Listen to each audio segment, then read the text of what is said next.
Voilà. Eh bien, bonjour et merci à ceux qui sont restés avec nous, nous accompagner. Et puis à vous tous qui venez d'arriver de nous rejoindre pour les prochaines séances.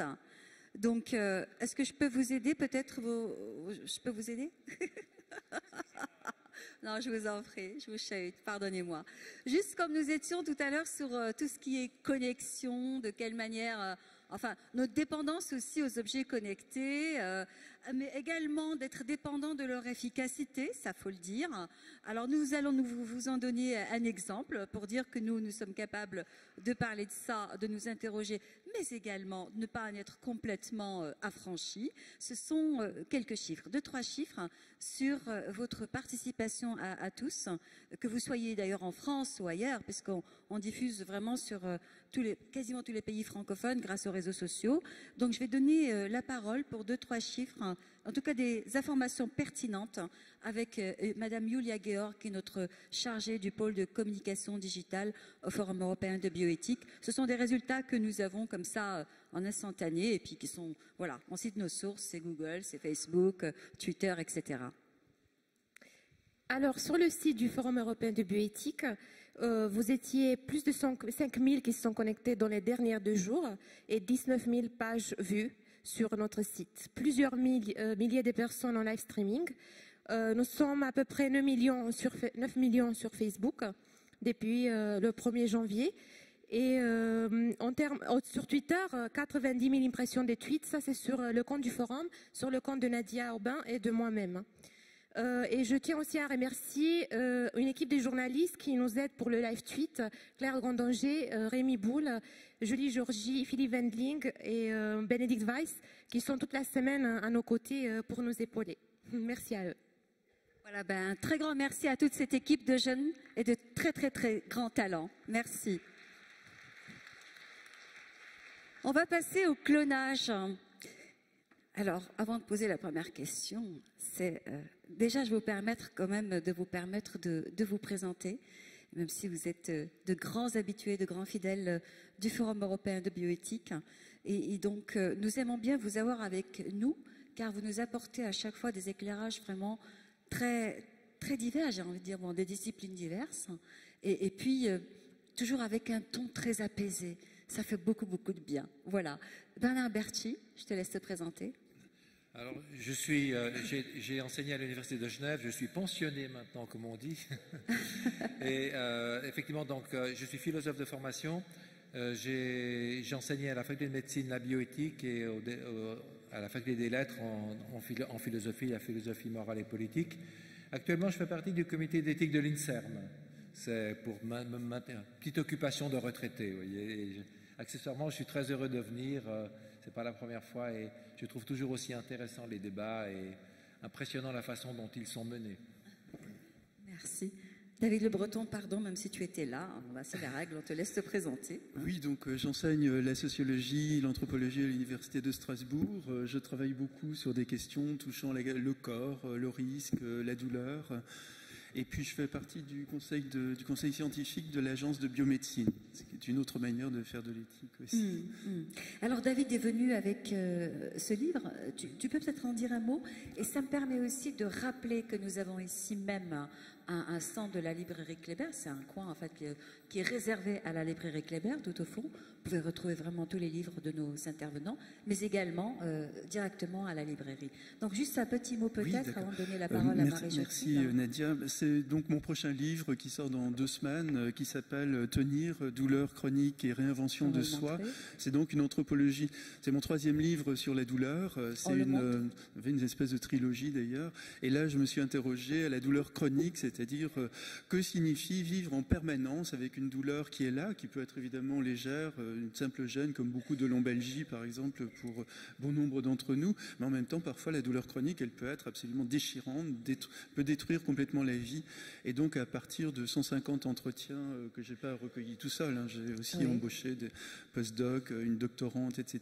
Et donc j'analyse d'un point de vue anthropologique ce que signifie ce rapport permanent à la douleur, en quoi elle transforme l'identité, mais aussi en quoi les individus sont capables de réinventer leur existence en faisant un compromis avec cette douleur qui est toujours là. Merci. Marie Jotil, également une habituée du Forum européen de bioéthique et qui traite des questions éthiques depuis très longtemps. Très longtemps, oui. Oui. Alors, je suis une médecin qui a fait de la théologie et qui s'est spécialisée en éthique, pour faire court, qui est professeure à l'Université de Strasbourg, où je dirige aussi le Centre européen d'enseignement et de recherche en éthique, le CERE, qui forme à des masters en éthique interdisciplinaire. C'est pas que de l'éthique médicale, c'est de l'éthique interdisciplinaire, y compris des doctorats. Je vois d'ailleurs des étudiants là qui opinent du bonnet, qui sont de chez nous. Voilà. Et un doctorat et une HDR en éthique, vous voyez, c'est possible. Il y a des hommes et des femmes qui se forment et je crois que c'est aussi ça, le futur qu'on essaye de préparer parce que c'est des hommes et des femmes qui réfléchissent. Voilà. Oui, et puis vous avez aussi de nombreux ouvrages et souvent on vous trouve d'ailleurs, vous intervenez à la librairie Kléber aux sorties des ouvrages. Juste une petite question, s'il y avait un livre ou un de vos livres dans lequel on pourrait retrouver à l'un ou l'autre chapitre le sujet que l'on va aborder, sur l'avatar, sur le clonage, etc., quel serait-il? Celui que vous, de votre, bien sûr, de vos écrits. La santé augmentée, réaliste ou totalitaire? Point d'interrogation. Je ne réponds pas, mais je crois qu'effectivement, c'est là que se situe le questionnement. La santé augmentée, parce que c'est une manière de dire qu'on n'est pas forcément dans le transhumanisme. On a des points extrêmement positifs dans la technologie et j'ai envie de reprendre un peu le proverbe populaire, on ne crache pas dans la soupe. Si on me propose une bonne technologie, moi je prends, voilà, et je réfléchis et je me dis, bon, qu'est-ce qui est moins bon là-dedans? Donc la santé augmentée, oui, c'est une vraie question, mais si j'y réfléchis pas, elle peut effectivement, comme le disait d'ailleurs la dame précédemment de l'Université de la Singularité, ça peut devenir totalitaire. Oui. Totalitaire. Alors sur l'avatar, on a intitulé ça mon clone, mon avatar, mon clone et moi. En fait, on s'est posé la question sur la tentation, l'envie de vivre, d'avoir déjà un clone, un avatar, et puis de vivre avec, qu'est-ce que ça peut être? Alors première question, ça renvoie à quoi? Peut-être Bernard Bertschy, ça renvoie à quoi cette idée, d'un point de vue philosophique déjà, d'avoir envie de créer ou de rechercher un autre soi qui est à la fois soi, mais pas tout à fait soi, puisque normalement nous avons notre propre singularité, de ton point de vue. Alors, bon, le clonage, en fait, enfin si on reste sur le clonage directement, c'est une méthode de procréation, le clonage, de toute façon. Et c'est intéressant, bon, comme je suis philosophe, j'aime bien citer quelques philosophes anciens. Et Platon disait par exemple que la seule immortalité que le commun des mortels peut avoir, le philosophe non, lui peut devenir immortel par sa pensée, mais le commun des mortels peut devenir immortel seulement par la procréation, par faire des enfants. Et donc ce désir d'immortalité, en fond, est probablement aussi ancien que l'être humain. Et Aristote renchérit en disant: il y a un désir naturel dans l'être humain, c'est de laisser après lui-même un être qui lui est semblable. Voilà, donc le clonage est une forme de procréation augmentée, on pourrait dire, parce que ça n'a évidemment chez l'être humain jamais été possible. Et c'est vrai qu'il y a alors dans des domaines peut-être un peu moins forts que le clonage, si on prend l'assistance médicale à la procréation, l'idée d'avoir un enfant qui porte ses gènes, d'avoir un enfant à soi, plutôt que d'adopter, est aussi liée, à mon sens, à la même tentation d'avoir quelqu'un de semblable à soi. Puis il y a quand même des clones naturels. On peut faire cette étude, c'est les vrais jumeaux. Les vrais jumeaux qui sont même plus semblables que des clones, puisqu'ils ont les 100% de leurs gènes qui seraient semblables. Si on faisait des clones, il faudrait prendre des mitochondries qui viennent d'ailleurs. Et j'aimerais peut-être, juste pour terminer cette première petite intervention, citer Marcel Proust, qui disait ceci: « Il y a cela d'assez beau dans ces ressemblances parfaites de deux jumeaux, que la nature, comme si elle s'était momentanément industrialisée, semble débiter des produits pareils. » Je pense que c'est une jolie phrase, parce que d'abord c'est du Proust, c'est bien écrit, mais surtout il y a l'idée d'industrie, l'idée de débiter des produits, qui est assez intéressante quand on parle d'être humain, que l'on veut produire, et d'être humain semblable à soi. Et peut-être c'est une question que l'on va pouvoir soulever. Est-ce qu'il n'y a pas dans ce désir de se cloner une sorte d'imposition de ses propres projets à ses enfants, ce qui ne serait pas nouveau d'ailleurs, donc une sorte d'instrumentalisation de l'être humain? Marie Joty, peut-être, dans le prolongement de cette réflexion sur le clonage, Alors, clone, la oui, figure du clone. La figure du clone. Alors, il y en a beaucoup, parce que moi, les jumeaux vrais, je ne les mettrais pas dans les clones. Et je vais vous dire pourquoi. Il y a, à mon sens, une différence fondamentale, alors même que les vrais jumeaux, ils sont parfaitement identiques du point de vue génétique. Mais ils ne sont pas contraints par le regard de l'autre. Même si ce sont des vrais jumeaux, ils ont le droit d'évoluer. Alors, d'évoluer d'abord au niveau biologique de manière un peu diverse, hein, parce qu'on connaît aujourd'hui le rôle de l'environnement qui est de 70%, etc. D'autre part, parce que les parents, ils savent les distinguer, ils savent leur parler autrement. Il y a une différence essentielle qui est celle du regard.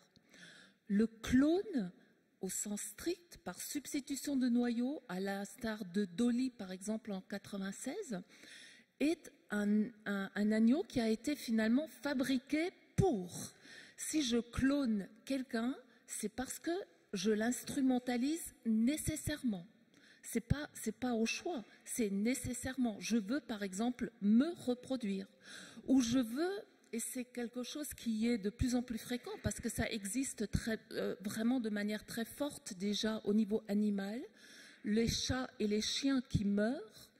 Il y a tout plein de propriétaires d'animaux qui ont naturellement de l'argent, parce que moi je le préfère faire, mais qui clonent leur animal préféré. Et la tentation est très très forte de nos jours de vouloir cloner, par exemple, un enfant qui est mort. En d'autres termes, mon enfant avait 10 ans, il est mort, je prends une cellule, parce qu'au fond, on n'a pas besoin d'autre chose que de cellules, y compris de cellules adultes, même si la technique, je le dis quand même, parce qu'on ne l'a pas dit, n'est pas au point, pour le moment, du point de vue humain. Elle est au point sur le plan des mammifères, mais pas sur le plan des humains. Pour le moment, personne n'a cloné un être humain. Je sais que les Raéliens l'ont dit en 2000, mais c'était un faux. Mais très intéressant comme faux, d'ailleurs, je pense qu'on aura peut-être l'occasion d'y revenir, parce que finalement, et là la différence elle est essentielle Bernard, c'est que mon regard, si je clone quelqu'un qui est fort en mathématiques, je veux qu'il soit fort en mathématiques. Ah, s'il ne l'est pas, aïe, je suis déçue. Hein. Si je clone mon enfant qui est mort à 10 ans, et qu'il ne fait pas exactement ce que j'attendais de lui quand il avait 2 ans ou 3 ans, qu'il était un peu précoce, etc. Aïe, je me dis, est-ce que la technique n'a pas échoué? Et c'est vraiment intéressant parce que, tu le rappelais à l'instant, les vrais jumeaux, ils ont vraiment le même patrimoine génétique, y compris dans les mitochondries, alors que le clonage par substitution de noyaux, les mitochondries sont différentes puisqu'elles sont portées dans le cytoplasme de la mère, de l'ovocyte. Et puis sur cette question du clonage, après on abordera l'avatar, en fait, il y a la question éthique, si je clone, c'est forcément, j'instrumentalise. Absolument. Car je n'ai pas laissé le choix. J'ai créé une créature finalement, sans lui laisser le choix. Bon, ça c'est une question éthique. Alors, quelles peuvent être les autres questions éthiques autour de cela? Parce que souvent on nous dit c'est quoi une question éthique? Ok, il y a la question de la bienveillance, il y a la question de la maltraitance, ceci, cela, mais du libre consentement. Alors, quelles autres questions éthiques on peut poser pour illustrer ce propos? N'oublions pas, l'éthique c'est la visée de la vie bonne dans des institutions justes, avec et pour les autres, pour reprendre la définition de Paul Ricoeur. Moi, je l'aime assez bien. C'est au fond s'humaniser, mais en sachant qu'on ne s'humanise jamais tout seul et qu'on est dans un pays. Alors, s'humaniser, ça veut dire s'accomplir, aller vers le meilleur de soi-même. Prenons un clone. Est-ce qu'il peut aller vers le meilleur de lui-même s'il a été programmé pour être un mathématicien? Quelle est sa liberté? En quoi peut-il choisir? Il y a un problème ici extrêmement important dans sa propre dignité. Il y a des problèmes de sécurité parce qu'on ne sait pas faire. Je crois que c'est extrêmement important. Il y a une confusion entre identité personnelle et, je dirais, le tort que l'on impose au développement psychologique de ce clone. Il y a un ébranlement aussi de la notion de reproduction et de famille. Normalement, j'aime quand même quand un enfant est né dans une famille avec un père et une mère. Le clone n'a pas de père et de mère au sens strict.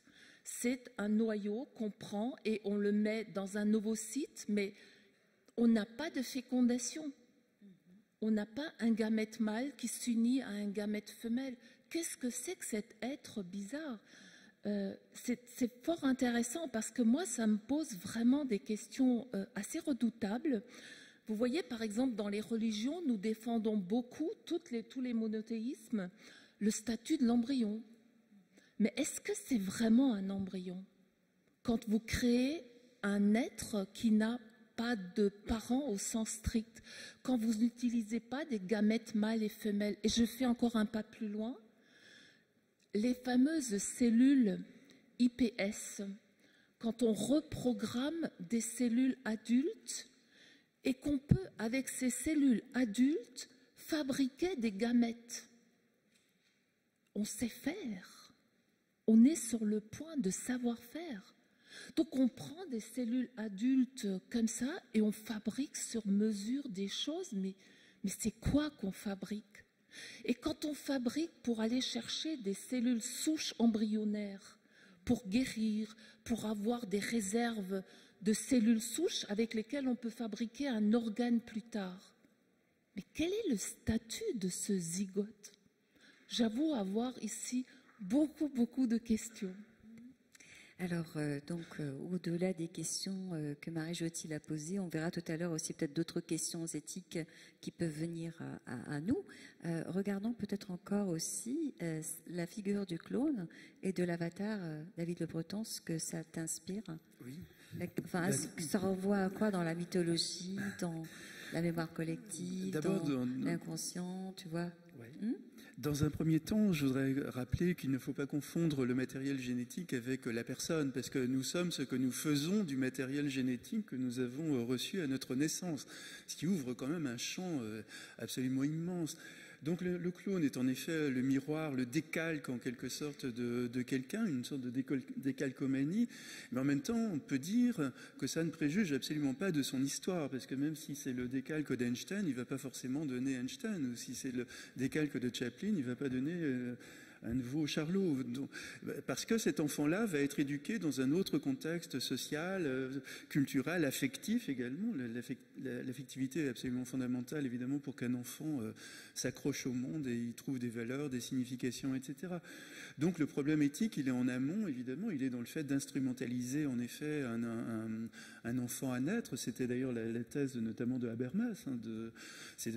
On met au monde un enfant dont on a pas mal occulté quand même l'avenir, parce qu'il est entouré de désirs, de fantasmes, de ceux qui vont être importants pour lui et qui vont certainement entraver une bonne part de sa liberté. Par contre, j'ai envie de dire un peu ironiquement que le clonage, pour moi, est magnifiquement réussi depuis quand même quelques dizaines d'années à travers le consumérisme.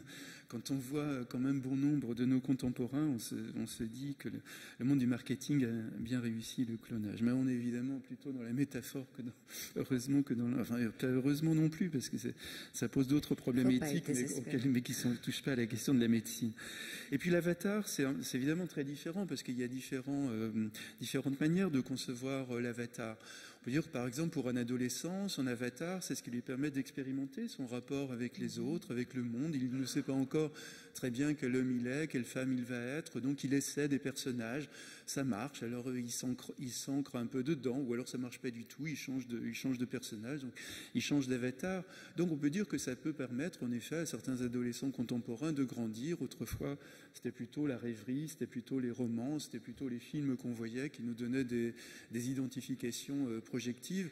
Aujourd'hui, on va plutôt essayer d'être le maître d'œuvre de la fabrique de soi, donc à travers notamment ces avatars qui aident à grandir. En revanche, il y a d'autres avatars qui peuvent nous faire sourire. Je pensais à Minsky quand tu as dit l'autre soi, enfin peut-il exister d'autres soi à travers ces avatars, ces clonages, etc.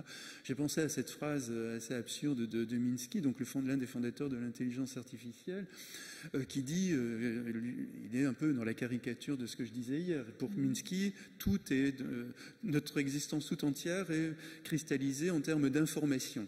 Donc, si on arrive à mettre ces informations sur une machine, nous devenons cette machine. C'est carrément ce que dit d'ailleurs Minsky. Et il ajoute, et en plus, donc non seulement on pourra vivre 500 ans, lui il est quand même très modeste par rapport à d'autres transhumanistes, mais il dit on pourra vivre plusieurs vies parce que rien ne nous empêche finalement de télécharger ces informations dans un avatar, un autre, un troisième, et voilà. Donc là, on est plutôt dans un fantasme de toute puissance. Et en effet totalement désincarné. Oui. Là, c'est forcément un univers virtuel qui parle. Et puis pour terminer ce propos-là, et là pour rejoindre l'anthropologie et les mythologies de l'histoire de nos sociétés occidentales, pour moi, ce thème de l'avatar ou du clonage évoque le thème du double. Oui. Le thème du double, qui est un thème absolument redoutable, parce que dans tous les grands textes qu'on connaît autour du double, ça se termine tragiquement. Et pour l'original, si je puis dire. Parce que rappelez-vous les contes d'Hoffmann, rappelez-vous Wilde, le portrait de Dorian Gray, rappelez-vous l'étudiant de Prague de Evers. Il y en a un en trop. Donc à un moment donné, c'est le double généralement qui se venge sur son original et qui le tue.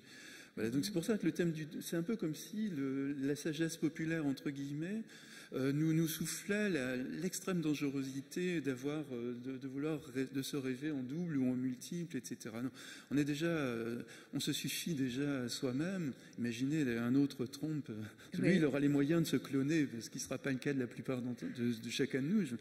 On en a déjà assez d'un, vous voyez. Il n'a pas de jumeaux, je crois. Il n'a pas de frères jumeaux, je crois. J'en sais rien, mais en tous les cas, j'espère qu'il aura. Il a l'argent pour en créer, si cela était possible. Il aura l'argent pour le faire, voilà. Donc voilà, on en a assez d'un. Je crois qu'on a assez d'une vie, de toute façon. Voilà. Oui. Marie Jotil, là-dessus, sur ce sujet-là, sinon je passe la parole à Bernard Bartier. Oui. Je vais juste rebondir un peu. Oui, sur l'avatar. Oui, sur l'avatar. Sur le rôle de l'avatar, sur cette figure-là. Et l'avatar numérique, qu'est-ce que ça change chez nous aussi?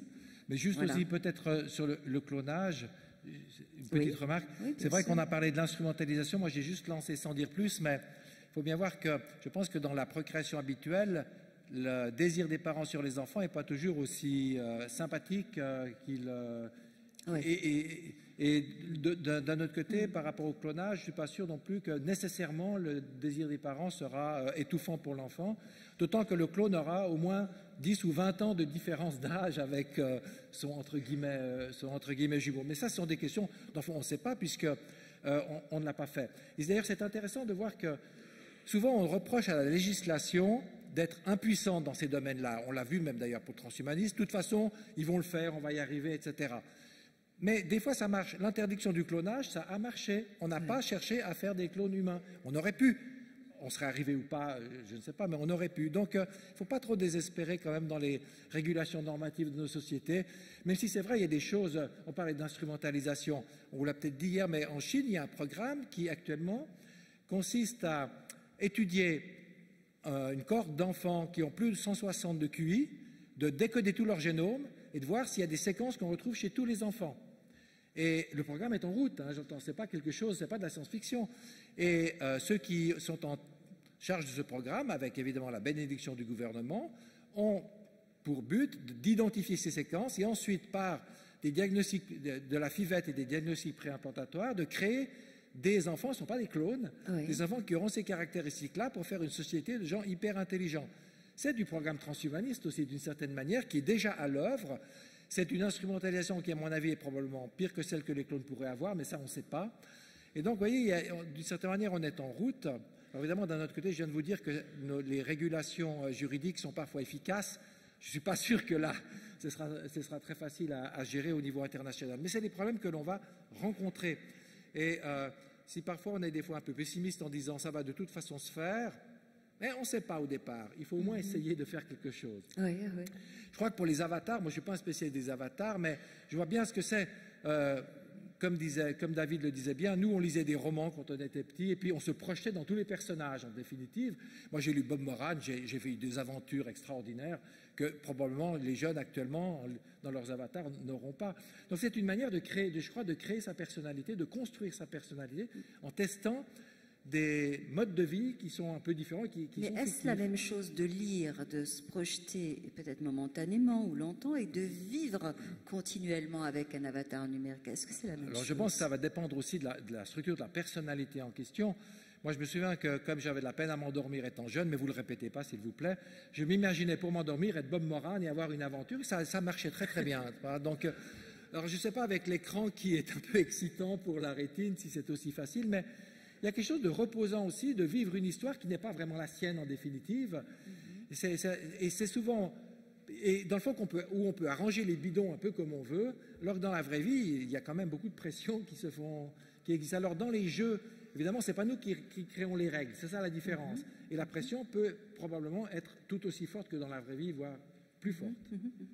Marie Jotty, oui. Effectivement que dans les bouquins, on a le réel qui quelque part reprend le dessus pour mettre des limites.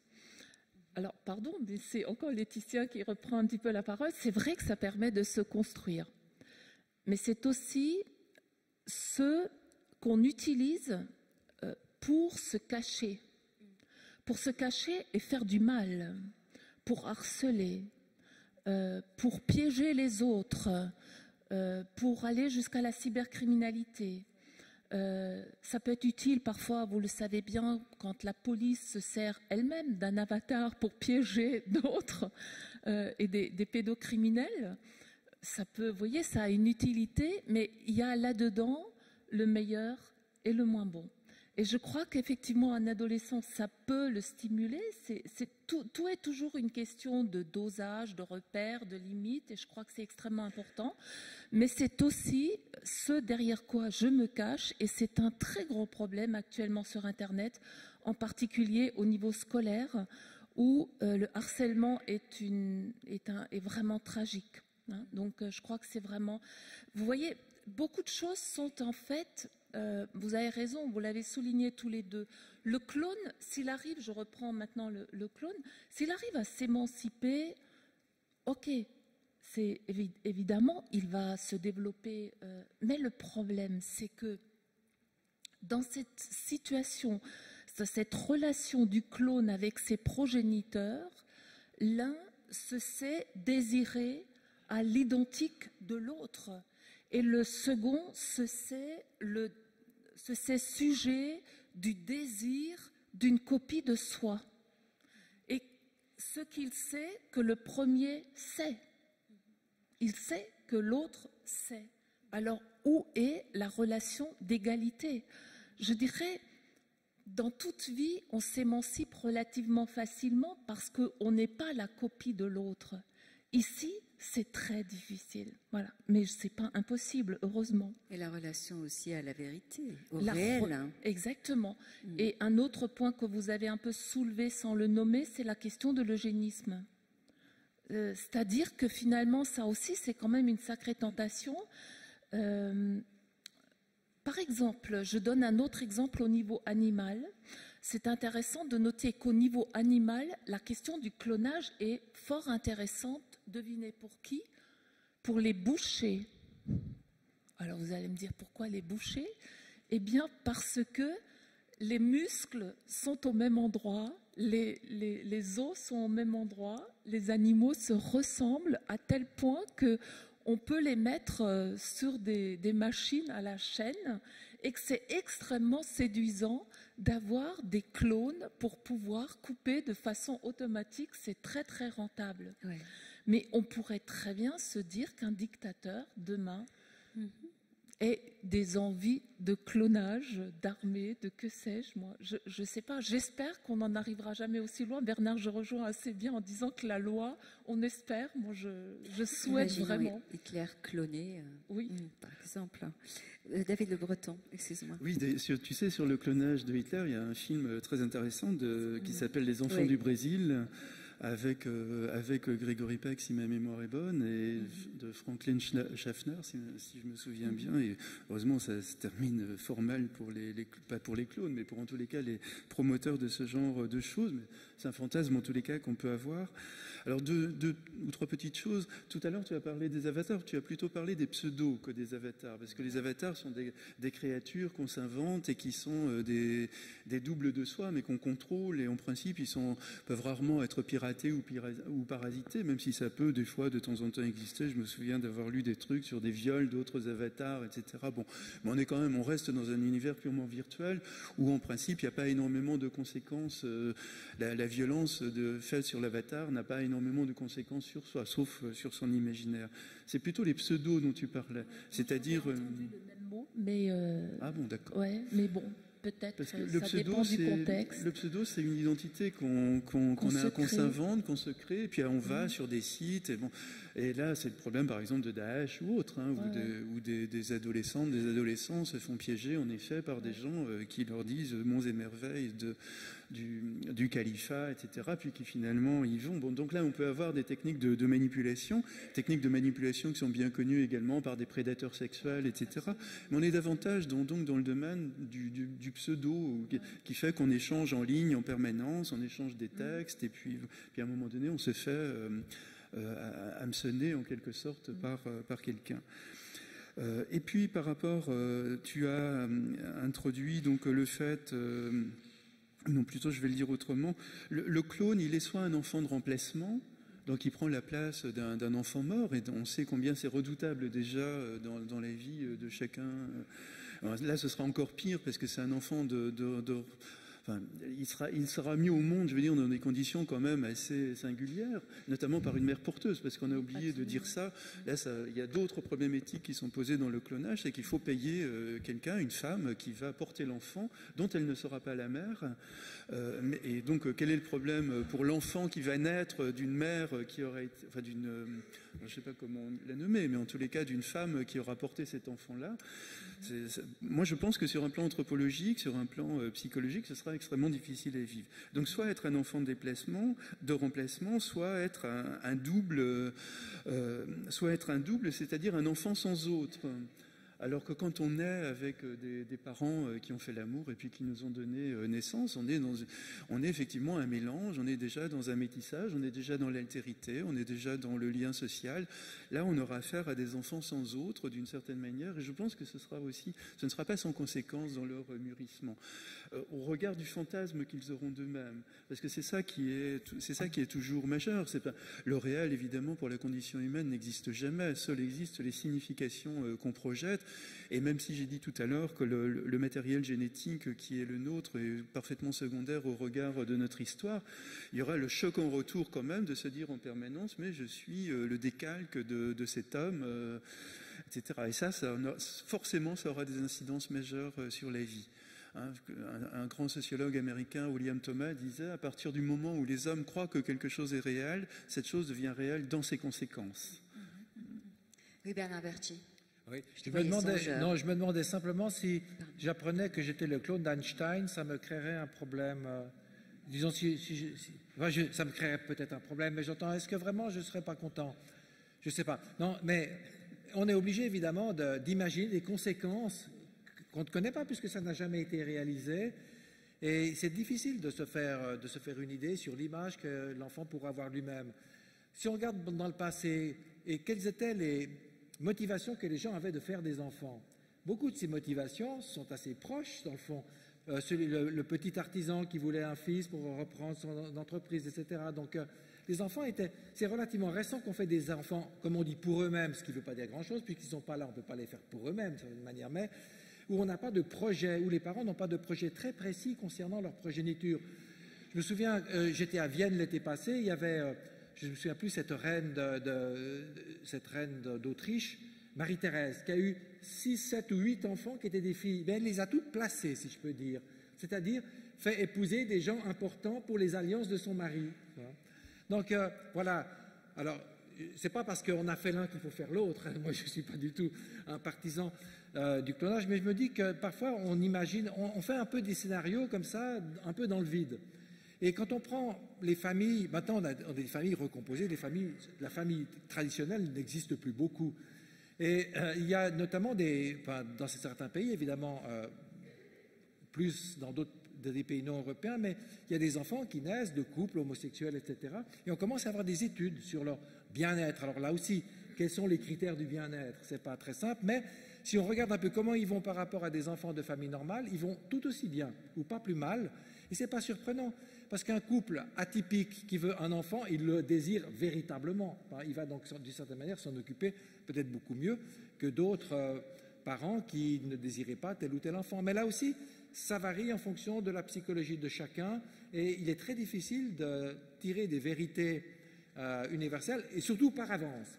C'est un peu ce que je reproche à Habermas notamment, qui par ailleurs est un excellent philosophe, c'est qu'il a imaginé des scénarios qui, dans le fond, sont peut-être simplement sortis de son imagination, mais somme toute, quand on parle d'avatar, c'est peut-être ce qu'il faut faire. Marie Jotil. Oui. Alors, je crois que tu as raison et pas raison. Parce que demain, on nous dira, mais vous saviez, vous n'avez rien fait. Je veux dire, on ne peut pas juste comme ça, quand on travaille dans l'éthique, se dire, ah ben oui, on peut mettre tout et puis on attend de voir un peu les effets négatifs. Le principe de précaution, c'est précisément de se dire que, parce que je sais qu'il a été beaucoup critiqué ce principe de précaution, mais il y a aussi du bon là-dedans, au sens où, quelque part, il faut au minimum réfléchir et se dire, bon, qu'est-ce qui peut se passer? Est-ce que c'est réel? Et là, je compare effectivement avec l'expérience actuelle. Et je crois qu'à partir de l'expérience actuelle, on ne peut pas dire qu'on ne sait rien.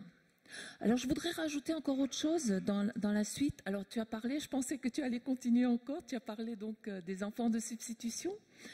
Alors, il y a aussi les femmes, ça ne marche pas tellement pour les hommes, désolé pour vous les hommes, nous sommes deux, c'est pas mal de dire. Les femmes peuvent faire le choix de se reproduire par clonage et d'utiliser un de leurs ovocytes avec une cellule adulte et de changer le noyau, finalement de faire le vrai clonage et finalement, voilà, je peux me reproduire comme femme complètement moi-même. Les hommes, ils doivent passer par des ovocytes et on a toujours la question des donneuses d'ovocytes qui pose, on n'en a pas encore parlé, mais qui pose un problème. Donc ça, c'est réellement, ça rejoint un petit peu la perspective que nous discutons sur le transhumanisme. J'ai envie de me continuer. Alors, se pose quand même beaucoup de questions. Qui suis-je pour vouloir me continuer? Je suis tellement importante. Moi, franchement, personnellement, non, absolument pas. Et j'aurais aucune envie de me continuer. Mais il faut savoir que c'est possible qu'il y a des femmes qui auront envie de se continuer, de penser. Il n'y a pas que le téléchargement du cortex dans la machine.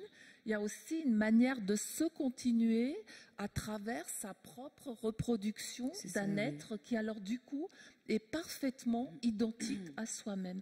Et je crois que c'est intéressant de le prendre aussi en considération. Alors, Non, mais vas-y. Si. Alors, je voulais dire encore que dans toutes ces questions du clonage, ce qui est intéressant, qu'on a déjà entendu ces derniers jours, aujourd'hui, on disait la transformation de la signification en information. Je crois que la question du clonage pose un problème à ce niveau-là, parce que vouloir transformer une vie humaine pour un enfant mort ou une personne qui se reproduit en information, parce qu'au fond c'est ça, c'est de l'information génétique, eh bien je crois qu'on perd la signification définitivement et que c'est un leurre de vouloir la rechercher ailleurs. Voilà.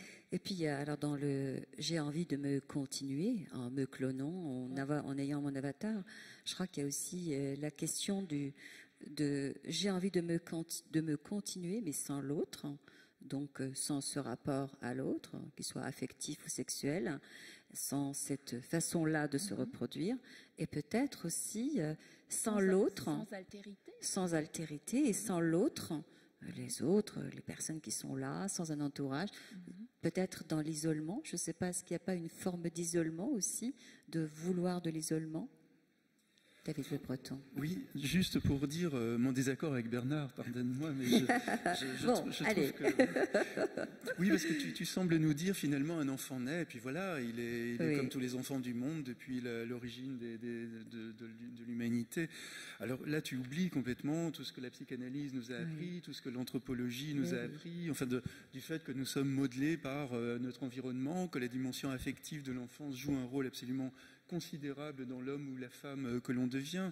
Et là, donc, le statut du clone n'a rien à voir avec le statut d'un enfant, même si cet enfant naît dans une famille maltraitante ou autre. Il a quand même... Enfin, je ne veux pas dire d'ailleurs qu'il y a quelque part du mieux. Je suis d'accord avec toi pour dire que beaucoup de familles sont aussi maltraitantes, mal aimantes, etc. Et puis qu'on peut très bien imaginer à l'inverse des couples de gens qui ont mis un enfant, un clone au monde et où ça se passe très très bien. Mais globalement, en tous les cas, le statut de cet enfant-là ne sera absolument pas le même. Il y en a un qui se saura un clone et l'autre qui se sait un enfant parmi les autres. Et ça, à mon avis, on ne peut absolument pas occulter ça. Sinon, le monde ne serait que de la matière et puis la signification, la valeur serait totalement indifférente. Mais j'ai envie de dire, dans ce cas-là, il n'y aurait plus d'éthique parce que... et donc voilà, ne pas oublier le rapport à l'inconscient, le rapport à les théories de l'attachement, etc. Ce que Baudrillard avait aussi dit un peu ironiquement dans l'un de ses textes où il disait qu'il n'y aurait plus de problème d'Édipe pour les clones, évidemment.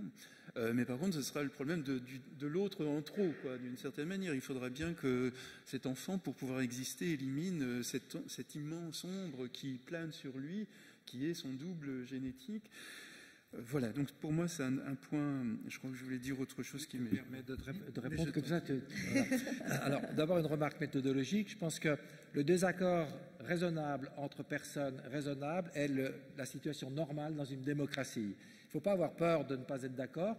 Quand les gens sont tous unanimes, on est dans le système soviétique où il y a 90% des gens qui votent pour les mêmes. Donc être en désaccord, c'est ce qui fait progresser aussi la réflexion. Mais je suis d'accord avec toi en fait sur beaucoup de choses. Je joue un peu aussi l'avocat du diable en disant mais on a trop tendance, je trouve, à construire des scénarios catastrophes alors qu'on manque de données. Cela dit, je vais te retourner l'objection. Tu dis toi-même que le réel n'est rien tant qu'il n'est pas interprété. Effectivement. Maintenant, les significations partagées font que être un clone serait difficile. Mais si tout d'un coup ces significations-là, elles changent, nous pouvons les changer. Et il y a des romans de science-fiction, notamment qui s'appelait, je ne sais plus le titre en anglais, mais traduit, La jeune fille et ses clones, qui était très intéressante, où il n'y avait plus que des clones. Et là, les significations changent complètement. Donc, dans la mesure où les significations sont des constructions sociales, il n'y a pas de raison non plus de les considérer comme sacro-saintes et définitives. Puis, une toute petite remarque pour Marie-Jo, mais qui est sur le terrain. Rassure-toi, nous les hommes, maintenant, on peut aussi se cloner, parce que grâce aux cellules... IPS et compagnie, cellules souches, on arrive à faire des spermatozoïdes à partir de cellules mâles, mais pas chez les femmes, justement. Donc on a eu un petit avantage et on va pouvoir se cloner grâce aux spermatozoïdes et même aux ovules que l'on peut construire à partir des cellules masculine. David Le Breton, Marie-Jo. Un petit mot un peu ironique aussi à l'égard de Bernard, c'est que je crois que le diable n'a vraiment pas besoin d'avocat, il est suffisamment puissant. Donc, oui, parce que, bon, alors Marie-Jo. Je crois que tu as raison, mais toute la question va être effectivement toujours celle de la limite, quoi. Quelle limite on se donne et pourquoi on se donne ces limites, quelle est la place de l'interdit, etc. Et de ce que ça engendre aussi, et peut-être du droit et de la responsabilité à regarder cela avec questions, des questions. Oui. Parce que le pauvre, on ne va jamais le cloner. Hein. Ça, c'est l'autre aspect de la chose. Mais tu as raison aussi qu'effectivement, la question des gamètes aujourd'hui... c'est un champ complètement nouveau qui s'ouvre devant nous et on ne sait pas très bien où on va et quel est le statut de ce que l'on crée et de ce que l'on fait. Peut-être ni le pauvre, ni la personne improductive, ni la personne handicapée, etc., etc. Alors peut-être un dernier mot que j'aurais voulu rajouter, c'est dans la suite de nos débats, c'est la place de la vulnérabilité. Complètement. Ceux qui me connaissent savent combien ça me tient à cœur. Je crois que nous n'avons pas à être, à nous sentir aussi tout puissants, tellement parfaits. C'est magnifique des êtres qui ont des défauts, parce que finalement, c'est par leur vulnérabilité, leur fragilité que je rentre en contact avec ces personnes. C'est par leur porosité ontologique, parce que c'est comme ça que je définis la vulnérabilité, que finalement on entre en relation et que ça permet de vivre intensément et de vivre de cette vie qui ne se met pas en information, parce que c'est quelque chose qui nous constitue comme humains et qui est au fond cette intensité du vivre.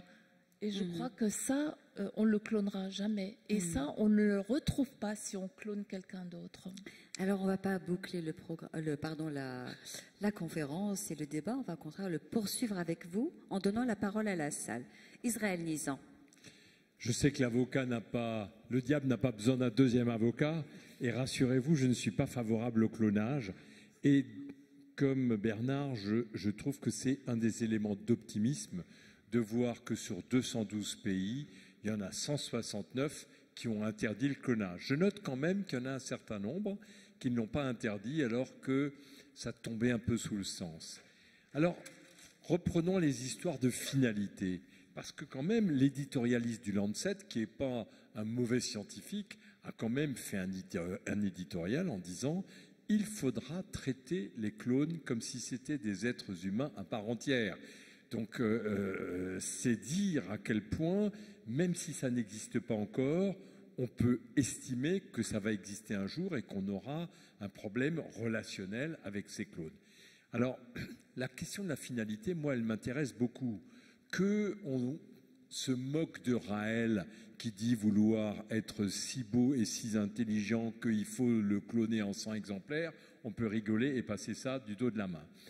Qu'on dise à des gens, vous voulez le même chat que celui qui est mort, vous avez le droit de le cloner, ça coûte 50 000 $, et qu'on interdise de faire la même chose pour un enfant qui est mort, ça tombe aussi sous le sens parce que un enfant n'est pas une pierre tombale. Mais il y a une troisième catégorie de demandeurs de clones qui ne sont rien d'autre que les couples infertiles, où par exemple, il manque des gamètes mâles. Et quand vous demandez à ces couples, quand ils sont dans une culture où la filiation paternelle a une énorme importance, est-ce que tu préfères qu'on prenne le sperme d'un inconnu pour faire ton petit, ou est-ce que tu préfères qu'on te prenne une cellule de peau? Je vous dis la réponse. C'est pas pour se reproduire à l'identique, c'est pour avoir un petit. Et là, cette demande-là, elle va marcher. Elle est extrêmement soutenue et je pense qu'il faudra regarder ces clones-là comme étant issus de l'aide médicale à la reproduction.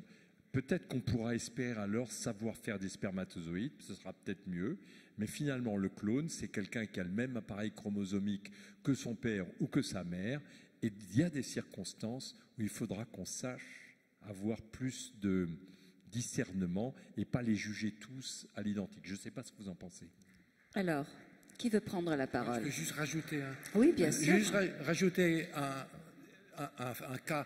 Je me souviens, dans les débats sur le clonage, ça date d'un certain nombre d'années, j'avais trouvé une finalité ou un argument dont on n'a pas parlé, mais qui est un peu particulier aussi dans une tradition assez particulière. Il s'agissait d'un rabbin de juifs traditionnalistes qui imaginait la situation où une famille, une lignée, c'est très important pour eux la lignée, n'était plus que représentée par un individu parce que toutes les autres avaient été tuées pendant la dernière guerre. Et il disait, pour une personne, la dernière de sa lignée, se reproduire par clonage était non seulement autorisé, mais aurait pu constituer un devoir moral. Alors voilà, c'est un cas un peu particulier, mais ça montre aussi, bon, ça n'a rien à voir avec les significations et autres, enfin, en tout cas la psychologie de l'enfant, mais il y a effectivement des arguments qui vont dans cette direction-là.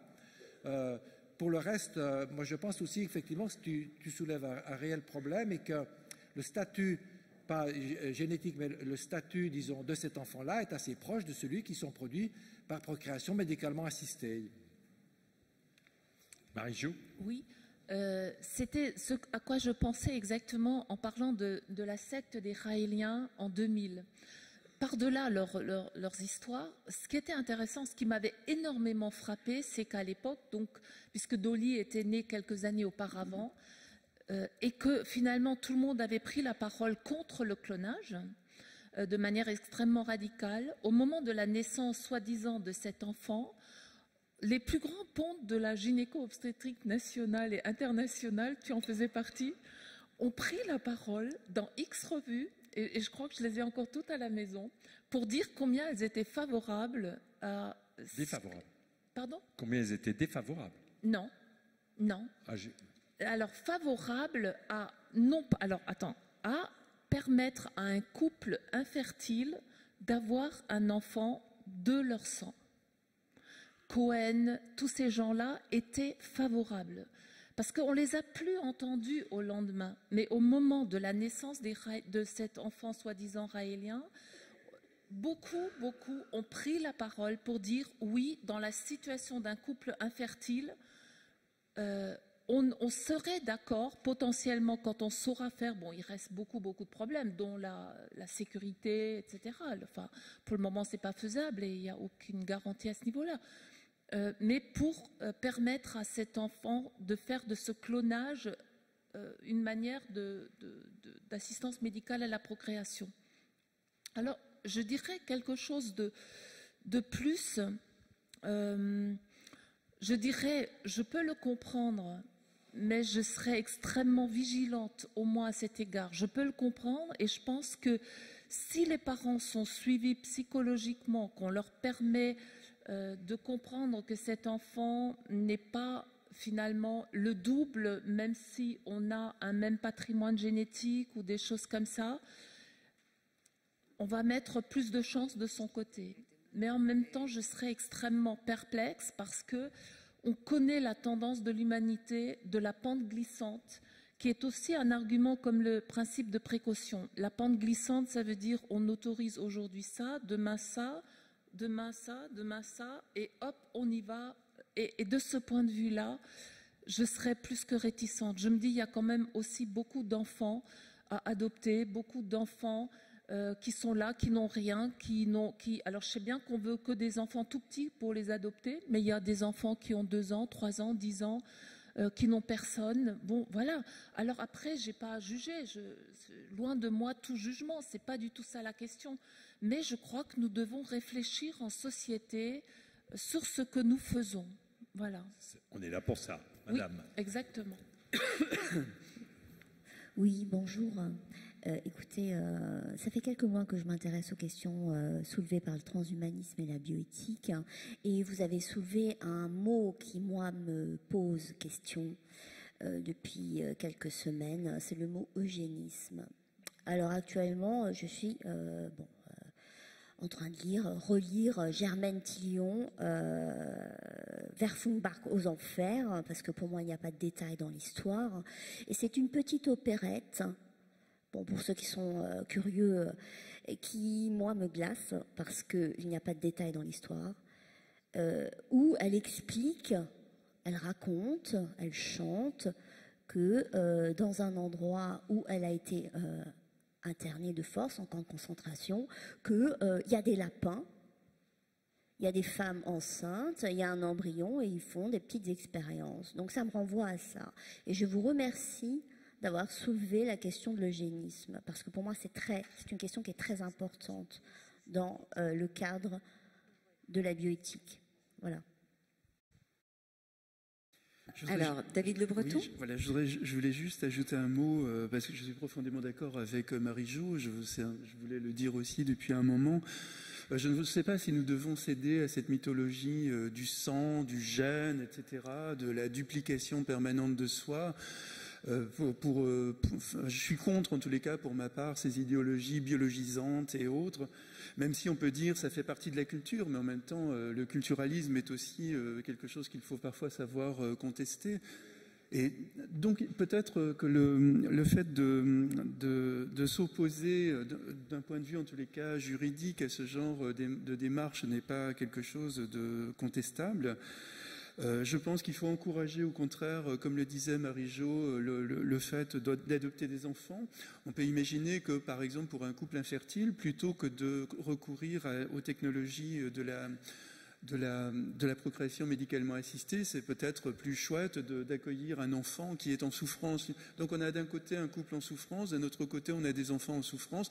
Finalement on réussit à conjuguer, à ajouter un peu de bonheur au monde plutôt que de rester dans le soi ou dans l'entre-soi, etc.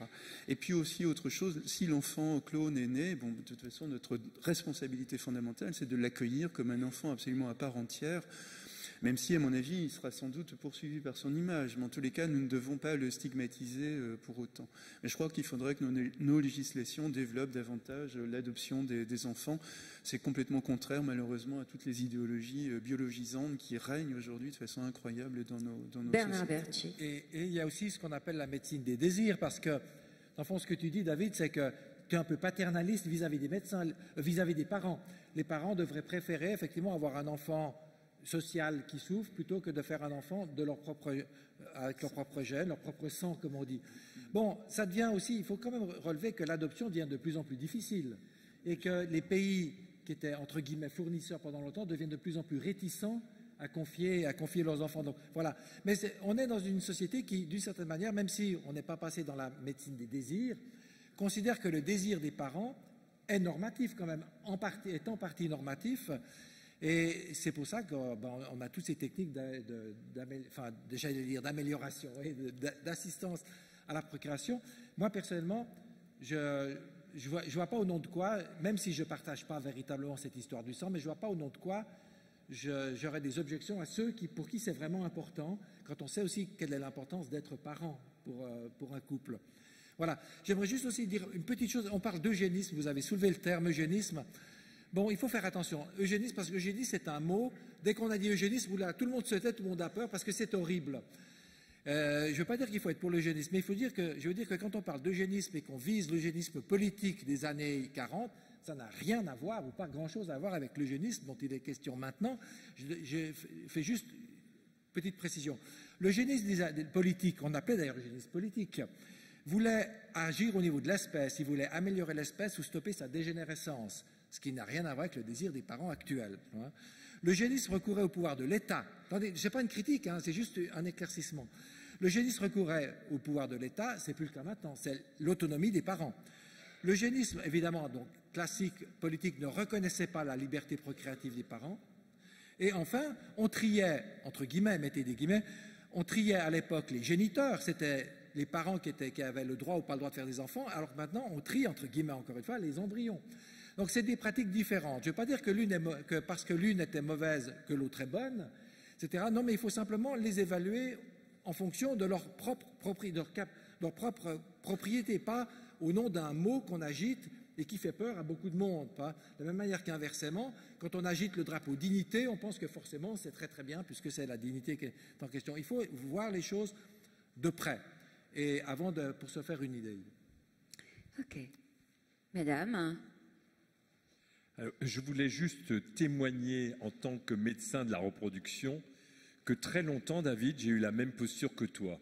C'est quoi de vouloir un enfant de ses propres gènes et de son propre sang? Et j'ai arrêté complètement ça.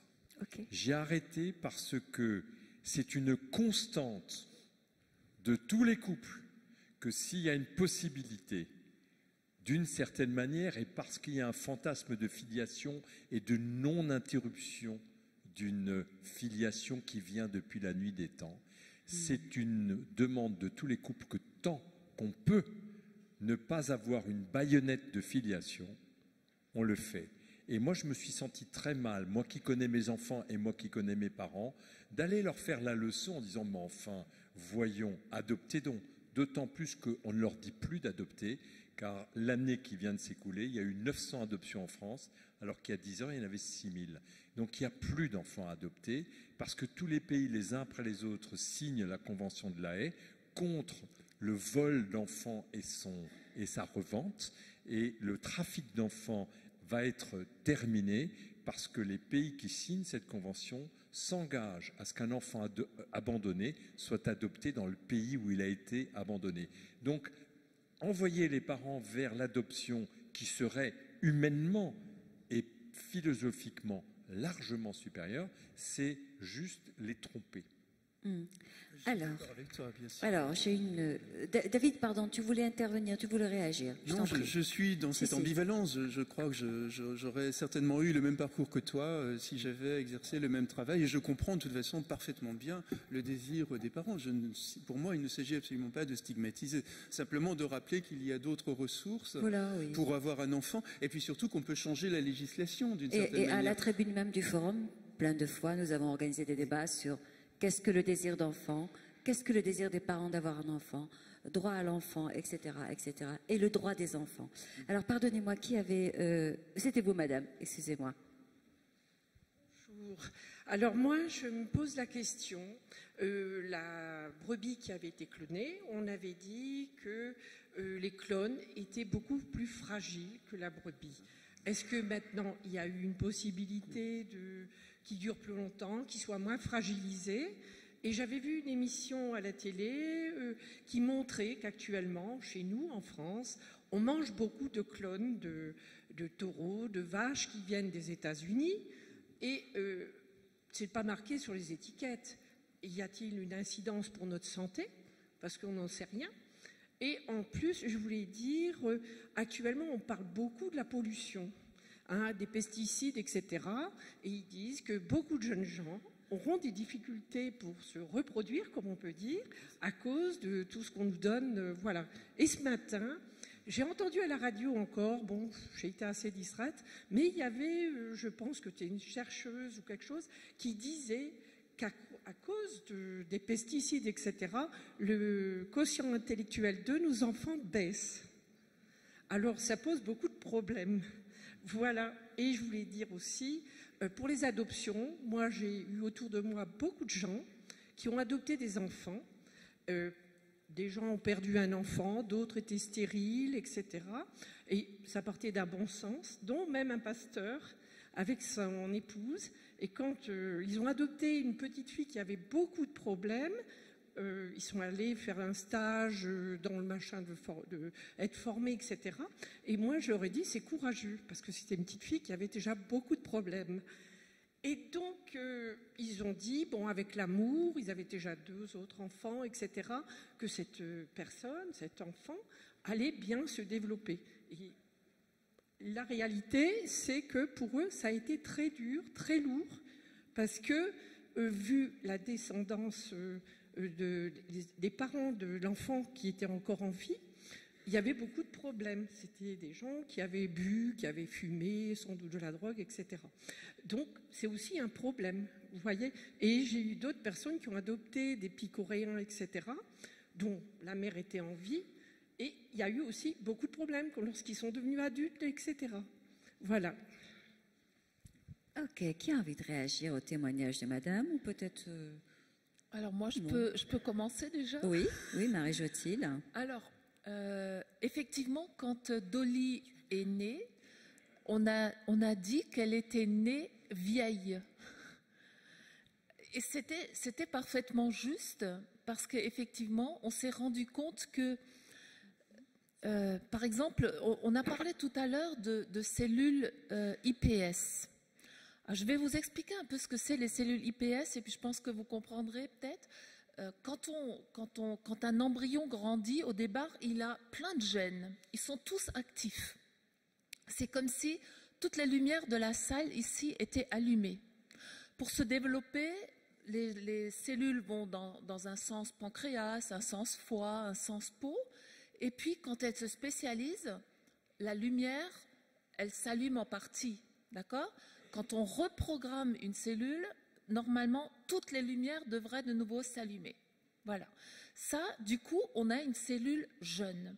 On s'est rendu compte que pour Dolly, ce n'était pas une cellule jeune, qu'on n'avait pas réussi à reprogrammer complètement pour des raisons qu'on a un petit peu développées après, et qui s'est traduit par la longueur des télomères. quand vous avez un chromosome, vous avez des petits bouts là qui sont, voilà, et quand une cellule se divise, les télomères raccourcissent jusqu'au bout et à un moment donné, la cellule meurt parce qu'il n'y a plus rien, la division est terminée. Voilà. Donc ça, c'est l'explication. Après ça, il y a beaucoup de recherches qui sont en cours, y compris au niveau de ces fameuses cellules iPS. Alors, ça, c'est une chose. Je crois qu'à côté de ça, quand vous parlez de l'alimentation animale et de la pollution, des pesticides, etc., ça veut dire au moins ceci. Mais c'est un sujet tout à fait différent que celui du clonage. Ça veut dire que l'environnement joue actuellement, on pense, pour 70% dans l'interprétation du génome. C'est-à-dire qu'on n'est pas du tout dans un biologisme pur, au sens où quand on a un ordinateur, eh ben, le logiciel de l'ordinateur, vous voyez, il n'a qu'une manière de fonctionner. Ici, au fond, c'est comme si on rajoutait plein de paramètres.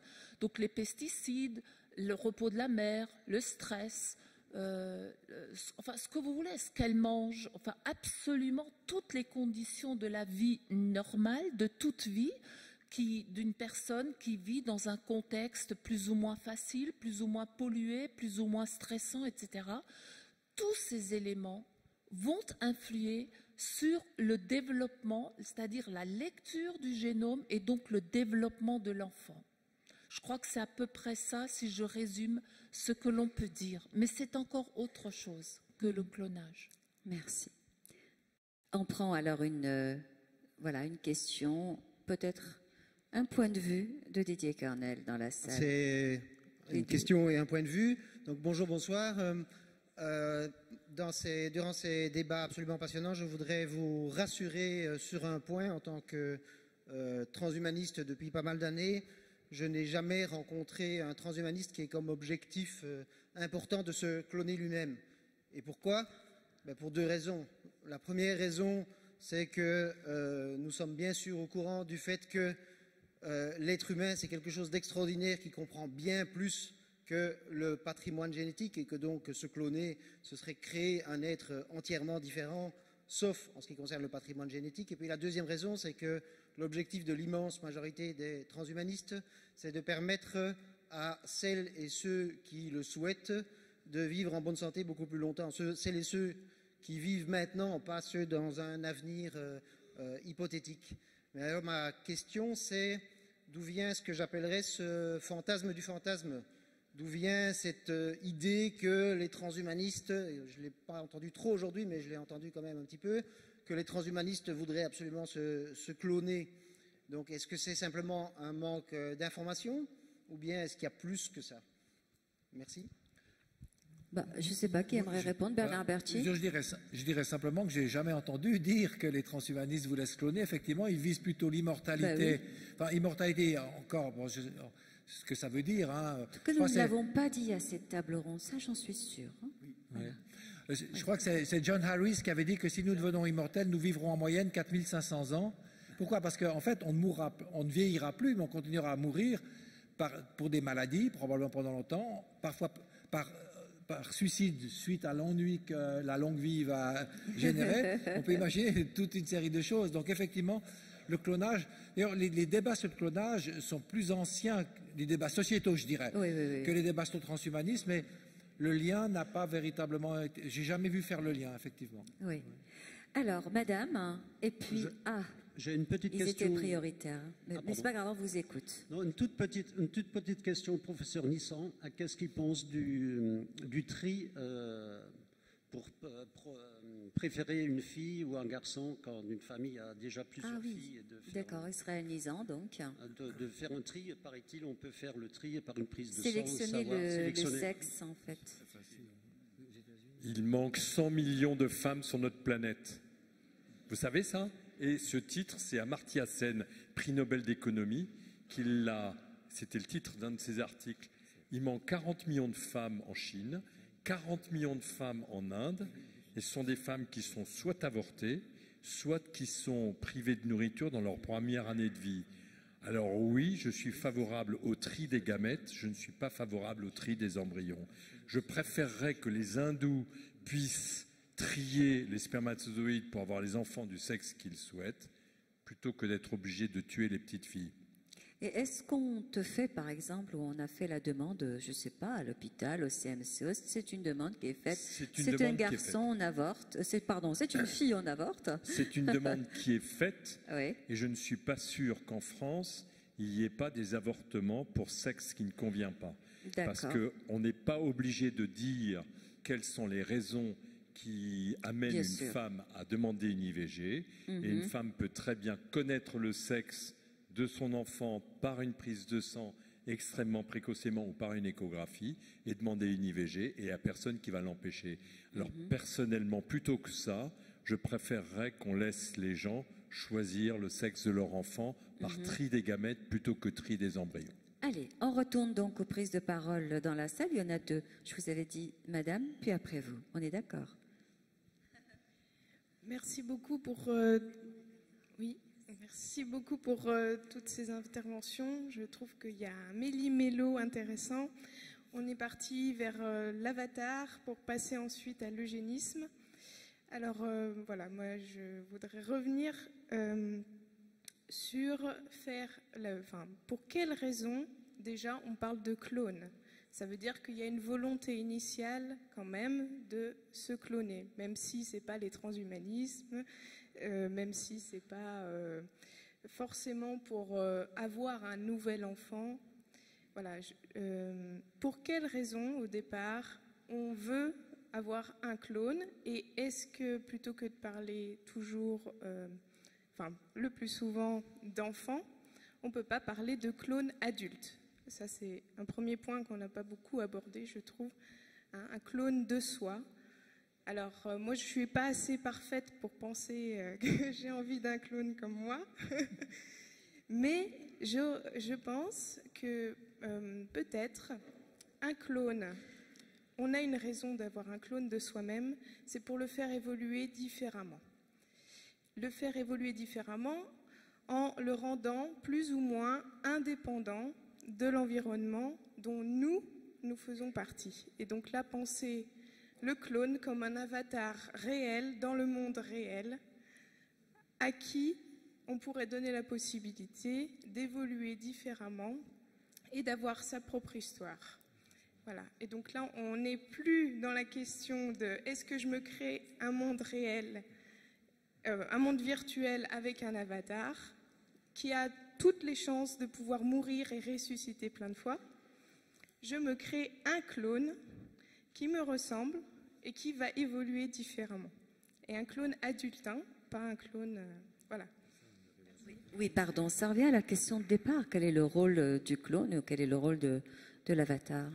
C'est vraiment, vous êtes sacrément dans l'ambivalence et ainsi un peu, pardonnez-moi, dans le méli-mélo, parce qu'à la fois, au départ du désir d'enfant clone, il y a quand même un fantasme narcissique absolument prodigieux, et vous voulez que ce fantasme narcissique débouche sur l'extrême générosité, mais en même temps très ambigu, parce qu'il y aura un contrôle farouche exercé par le parent cloneur, pour que l'enfant grandisse dans des conditions un peu différentes de celles qu'il a vécues. C'est pas facile en fait, c'est impossible de vous répondre. Encore peut-être un avis, Bernard Berthier, Marie Jetti. Juste pour dire, si on crée un clone, ce sera un enfant. On peut pas créer un clone tout de suite adulte. Il faut qu'il grandisse. Donc votre situation, c'est intéressant. C'est la première fois que j'entends cette manière de voir les choses, mais pourquoi pas, c'est dans le fond de faire en sorte que le jeu vidéo avec Avatar devienne réel, passe dans la réalité, et qu'on joue réellement sur toute la longueur de sa vie. On n'aura pas le temps de faire énormément de jeux, effectivement. Bon, c'est une idée, je trouve, intéressante, mais je crois que, comme le disait Israël Nizan, quand il y a des demandes de clonage de la part de parents, c'est simplement parce qu'ils sont infertiles ou parce qu'il y a des raisons culturelles qui sont importantes. Dans le fond, ce n'est pas différent des raisons classiques qu'ont les parents de faire des enfants. Simplement, ils font appel à une technologie, enfin, ils aimeraient utiliser une technologie qui est nouvelle. Alors, madame aimerait préciser quelque chose. Bon, d'accord, c'était méli-mélo. C'était... Voilà, merci. c'est simplement parce que vous avez vous-même dit qu'il faudrait pouvoir expérimenter pour voir ce que ça donnerait. Mais ma question initiale, c'est pour quelles raisons on veut des clones? C'est ça la question. Moi, ma question, c'est pas que je veux un clone pour faire... à quoi ça renvoie d'avoir un clone? Et pourquoi on en parle ici? En fait, quand vous dites quelle raison, il faut écrire au pluriel, parce qu'il n'y a pas une raison. On a vu dans les débats que nous avons eus qu'il y avait d'innombrables raisons. L'enfant de remplacement, l'infertilité, aussi le fantasme de toute puissance, l'arrogance, notamment de milliardaires. C'était plutôt les débats qu'on avait dans les années 70, 80, dans les tout débuts en tous les cas, où on commençait à fantasmer le clonage. On pensait que c'était plutôt des gens richissimes qui voulaient absolument un double d'eux-mêmes, tellement ils avaient une importance tellement ils se voyaient avec une importance absolument extraordinaire. Sans doute y aura-t-il aussi d'autres raisons, mais qui pour l'instant relèvent encore du fantasme, puisque aucun enfant clone n'est venu encore au monde. On en parle ici parce qu'il est probable que ça existe et que dans le monde des post-humains, et on va revenir samedi matin sur comment les humains vont se reproduire, dans 50 ans, dans 100 ans, il n'est pas du tout exclu, et Bernard Berchi faisait allusion, qu'il y ait effectivement, parmi les modes de reproduction, le clonage. Il n'y a personne qui dit « je veux un clone », mais si on regarde le monde des post-humains, il y aura probablement le clonage reproductif dans ce monde-là. Et c'est pour essayer tous ensemble d'en voir les perspectives et puis de faire en sorte que le public s'approprie ces sujets qu'on a mis ça à l'ordre du jour. Alors, monsieur. Merci. Ok, encore merci pour vos interventions. J'ai rencontré les écrits du professeur Bernard Bayetti, j'ai été séduit. Et je vais vous raconter quand même une toute petite histoire qui va durer juste quelques secondes. Nous sommes au XVe siècle, nous sommes en Afrique, nous sommes au Cameroun, c'est mon pays. Entre le XVe siècle et le XVIIIe siècle, il y a une manière de vivre. Il y a un couple qui ne peut pas avoir d'enfant parce que la femme est stérile. Mais il y a que la femme a une sœur, pas forcément jumelle, et qui accepte au nom de la famille, au nom d'éviter la honte, mais aussi au nom de la morale ou simplement de l'éthique, de porter l'enfant du monsieur ou de son beau-frère, je ne sais pas si c'est comme ça que ça s'appelle, mais en tout cas, elle porte l'enfant du monsieur et donne donc un petit garçon à la lignée de sa sœur. Ça s'appelle chez vous. Quand on dit chez vous, c'est ici la gestation pour autrui. Ça existe depuis. Ça répond à la question du clonage quelque peu. Je vais dire autrement que des couples stériles aujourd'hui ou des couples qui ne peuvent pas avoir des enfants pour les questions de biparentalité, vous comprenez ce que ça veut dire, ça n'existe pas encore au Cameroun, peuvent recourir à cette façon de donner des enfants. Je dis bien, ça existe chez nous depuis. C'est peut-être l'Église catholique qui est arrivée avec ses principes, entre guillemets, d'adultère et qui a donc interrompu cette façon d'aider. Merci. Merci à vous, Bernard. Juste, donc, comme c'était au XVe siècle, c'était une GPA avec donneur, ce qui est donc pas une simple GPA, une simple grossesse pour autrui, qui a eu lieu d'ailleurs en Afrique du Sud, dans une mère a porté l'enfant de sa fille qui avait un problème utérin, donc ça c'est du XXe siècle. Mais même la Bible, l'histoire donnant, c'est un peu ça, c'est que quand le frère, je crois, aîné mourait, sa femme allait avec je suis un peu peut-être pas tout à fait exact, allait avec le frère cadet et l'enfant était attribué au frère aîné. Donc les sociétés traditionnelles ont toujours eu des moyens de donner un enfant, alors génétique, mais entre guillemets évidemment, mais un enfant de sang pour la prolongation de la lignée familiale. Moi je trouve tout à fait respectable ce genre de manière de faire. C'est une manière sociale de gérer certains types d'infertilité ou les décès. Ça s'appelle le lévirat.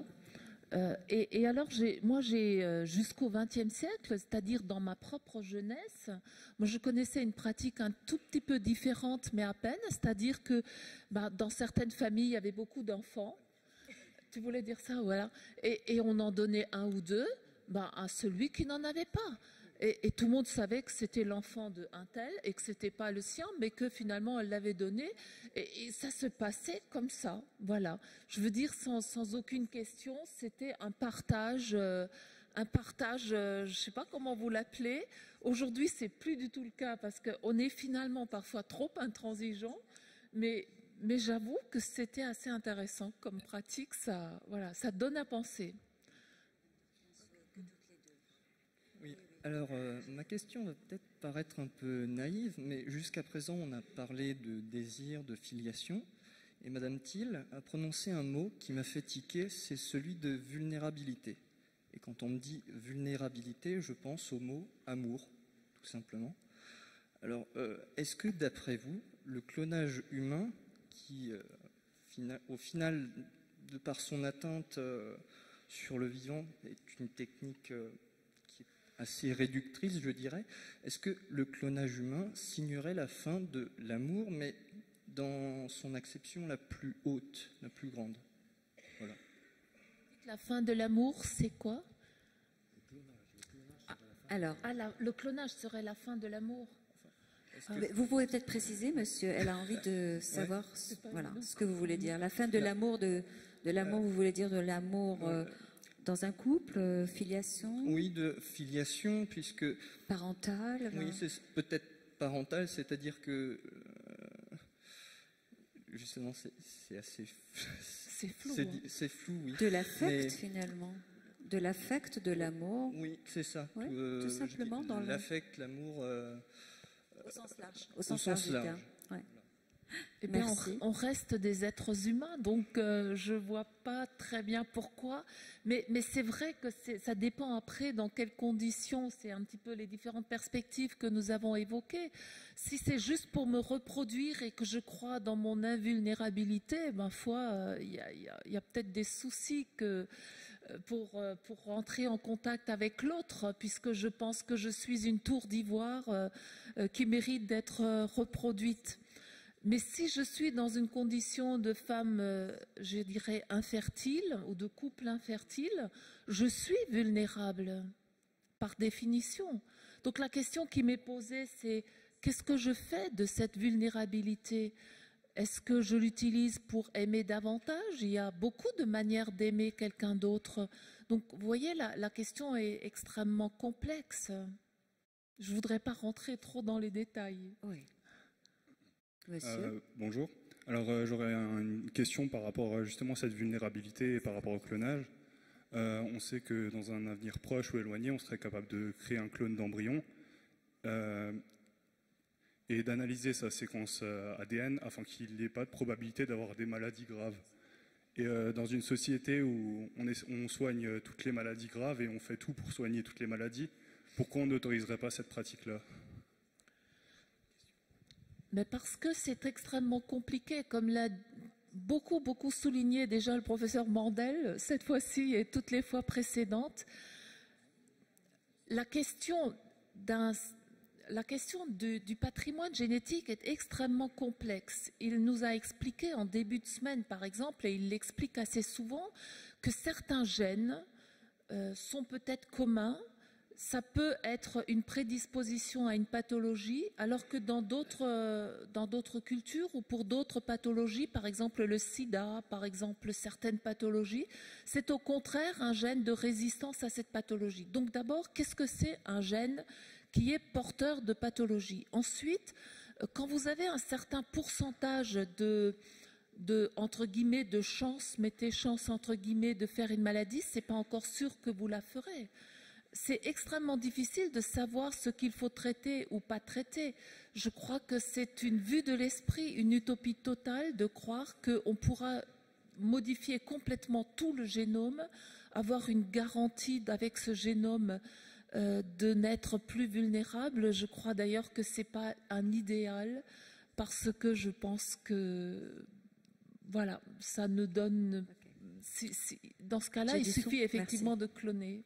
Okay. Là où il y a une véritable inquiétude, c'est pas avec les embryons qu'on pourrait... Mais tout à l'heure, on parlait des cellules souches. Et avec les cellules souches, on va être capable de créer pour une femme des milliers d'embryons. Et là, c'est pas pour demain, mais c'est pour après-demain. Là, on sera susceptible, non pas de choisir les embryons qui ont les bons gènes, mais au moins d'éliminer tous ceux qui ont l'un ou l'autre défect identifié. Et quand on fera ça, on ira de mieux en mieux chercher les gènes que les Chinois pensent être ceux qu'on retrouve chez les gens intelligents. Il n'est pas sûr, pour répondre à votre question, que dans le siècle actuel, on ne soit pas capable d'identifier parmi quelques milliers d'embryons d'une même femme, créés artificiellement, ceux qui auront un patrimoine génétique, disons, un peu supérieur. Donc, on parle de post-humain, ça fait partie des questions du post-humanisme. Ok. Oui, Bernard. Oui, pour ajouter une chose, vous savez que le Royaume-Uni est plus libéral que l'Europe continentale et il y a un philosophe, Julian Savulescu, qui a pas mal de poids, qui a publié un article qui s'appelle « Le principe de bénéficence procréative ». Et il pense qu'il y aura un devoir moral des parents de choisir, quand il y a un choix, quand il y a plusieurs embryons entre lesquels on peut choisir, il y a un devoir moral des parents de choisir le meilleur embryon. Il faut voir encore ce que signifie meilleur, ça on a vu les difficultés. Mais j'entends, c'est un débat qui a déjà lieu. Alors on peut penser, on peut être pour ou contre, mais le débat a lieu, ce n'est pas quelque chose pour après-demain. Ben oui. On est prêts, nous. Nous attendons que vous terminiez poliment. Donc, juste un petit focus. Alors, il y a une demande de parole. Un petit focus toujours sur les jeunes étudiants et lycéens qui viennent de plusieurs établissements d'Alsace. Ce matin, hier, on avait par exemple Rostand, Jeanne d'Arc à Mulhouse. Thonon-les-Bains, toujours lycée Jeanne d'Arc aussi. Et là, nous avons avec nous une trentaine d'élèves, de lycéens qui viennent de Montpellier, donc grâce à vous.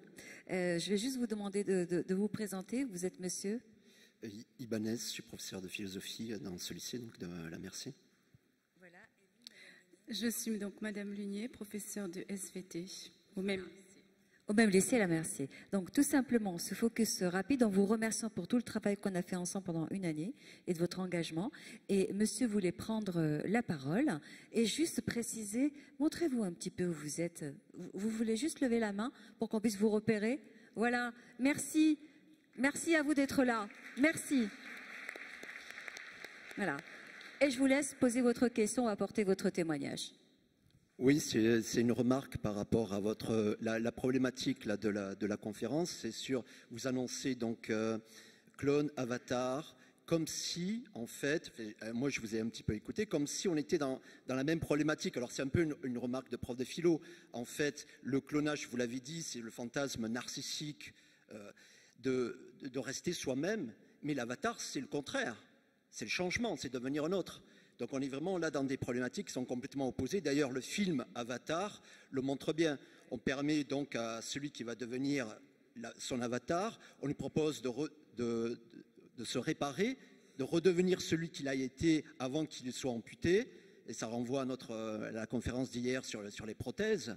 Et en fait, il préfère devenir son avatar.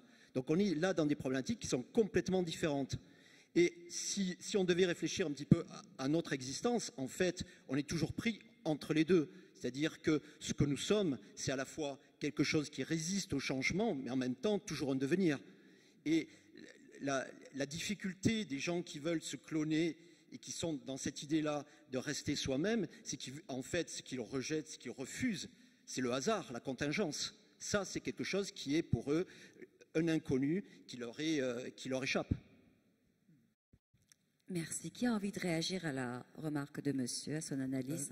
Oui, non, je pense que nous l'avions dit que le statut de l'avatar n'est pas du tout le statut du clone. Donc je pense que nous sommes en accord avec vous et vous avez ajouté un certain nombre d'éléments de réflexion, d'analyse qui nous confortent plutôt mutuellement, je veux dire. Ok. Quelqu'un d'autre à la tribune?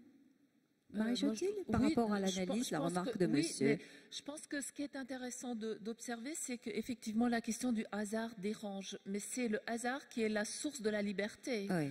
Et je crois que ça, il faudrait jamais l'oublier. Alors je dirais aussi que, donc, on a dit qu'effectivement c'était des problématiques différentes. Le clone est une problématique du même où il manque l'altérité.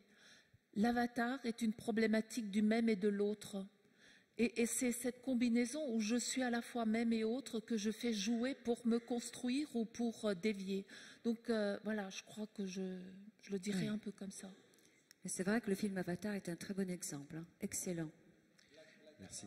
Pardon, Bernard Berthier. Excuse-moi, blague à part, c'est une plaisanterie dont vous apprécierez ou non. On peut se demander si George Bush Jr. est un clone ou un avatar de son père, George Bush Senior. On lui transmettra. Marc Roux. Terrible. Oui, excusez-moi.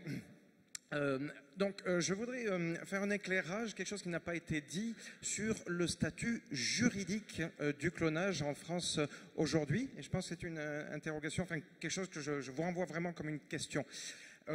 Aujourd'hui, vous ne savez pas que le clonage fait l'objet de la deuxième qualification pénale la plus grave en France. C'est-à-dire que cela arrive juste après le crime contre l'humanité. La France est, à ma connaissance, le seul pays qui a défini quelque chose qu'on appelle un crime contre l'espèce humaine.